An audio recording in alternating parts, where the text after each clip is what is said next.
L'actualité hors du Sénégal avec Pape Farah Gningue, direction le Soudan. L'Union africaine appelle à ne pas reconnaître le gouvernement parallèle formé par des paramilitaires. Oui, c'est ça, le gouvernement parallèle formé par les paramilitaires du Soudan et leurs alliés le 26 juillet dernier. Les forces de soutien rapide FSR qui s'opposent à l'armée depuis avril 2023 ont annoncé depuis Niala à Kordofan du Sud un gouvernement parallèle destiné à exercer le pouvoir dans les zones sous leur contrôle. Aucun pays ne l'a reconnu. Au contraire, les positions des voisins et des États africains sont unanimes pour le refuser. La réunion du quartet prévue le 29 juillet, donc c'est-à-dire avant-hier, l'Égypte et les Émirats arabes unis, des deux alliés des États-Unis, ne sont pas entendus sur le brouillon du communiqué final de la réunion.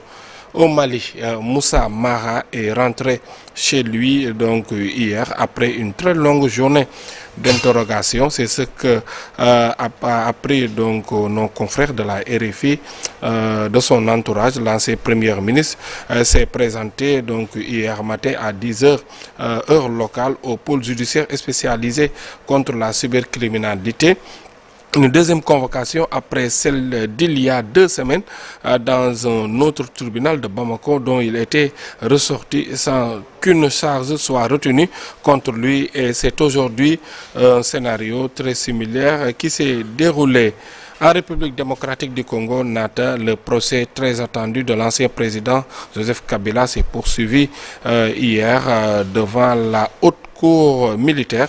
Dessus de ses immunités parlementaires en mai dernier, l'ex-chef de l'État est poursuivi pour une série de chefs d'accusation particulièrement lourds, participation à un mouvement insurrectionnel, crime contre la paix et la sécurité de l'humanité, homicide par balle, trahison, apologie, viol, torture, déportation et occupation armée de la ville de Goma. En France, entre 1960 et 1990, environ 20 000 enfants chiliens ont été mis à l'adoption sans le consentement de leur famille. Ce trafic très lucratif a surtout opéré pendant la dictature d'Augusto Pinochet, c'était en Chili. Beaucoup de ces enfants ont été adoptés à l'étranger, aux États-Unis, en Suède ou encore en France.